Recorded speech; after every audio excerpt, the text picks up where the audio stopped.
welcome to Common Cues. Today's question is, what does Islam have to say about economics?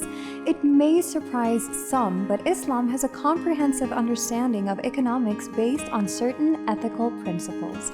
Islamic law, commonly known as Sharia, is something which has been grossly misrepresented as purely a system of punishments, when in fact, punitive law makes up only a fraction of it.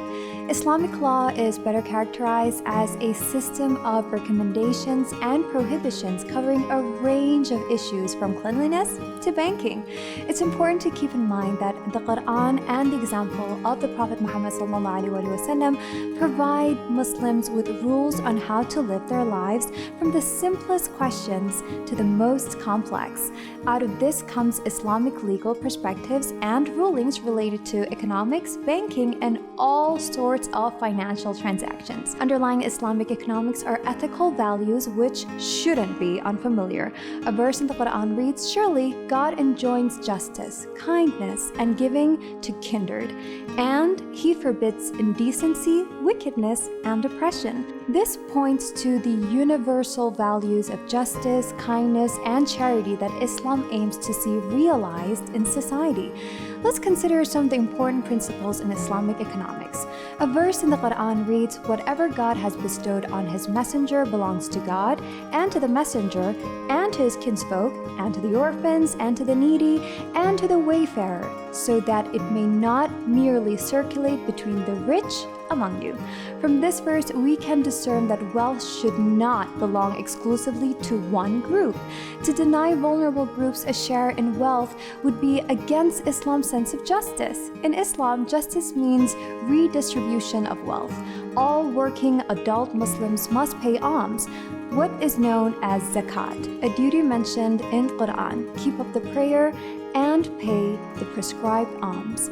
Another Islamic principle is multifaceted ownership. In contrast to monopoly, multifaceted ownership means that different types of ownership are recognized at the same time, such as private and public ownership and state ownership. Then there is the anti-usury stance of Islamic economics. The economic freedom granted in Islam is within a certain limit. This means that certain lending and business practices are prohibited, including usury and monopolization, which are seen as contrary to Islamic values. In the Quran, usury is equivalent to declaring war on God and His Prophet. This is mostly because Islam doesn't allow money to create wealth without any real economic activity. Another practice that is strictly forbidden in Islam is hoarding. In the words of Prophet Muhammad ﷺ, hoarding is even worse than stealing and brings about God's curse.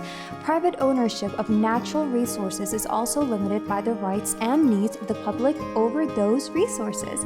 For example, a person who digs a well to access water can satiate their own requirements, but after that, they must provide free access to others.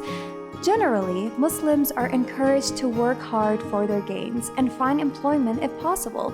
There is no merit in a Muslim separating themselves from their society and not serving others. Islam is neither monastic nor worldly. It doesn't encourage chasing after wealth or complete rejection. Rather, it encourages earning an honest means, keeping the afterlife in mind all the while.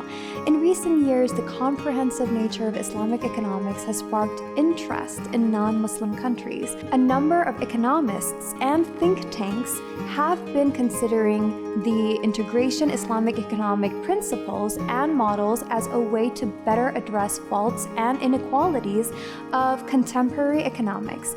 The World Bank has also, in recent years, cooperated with Islamic finance institutions and encouraged their growth with a view to ending extreme poverty and inequality.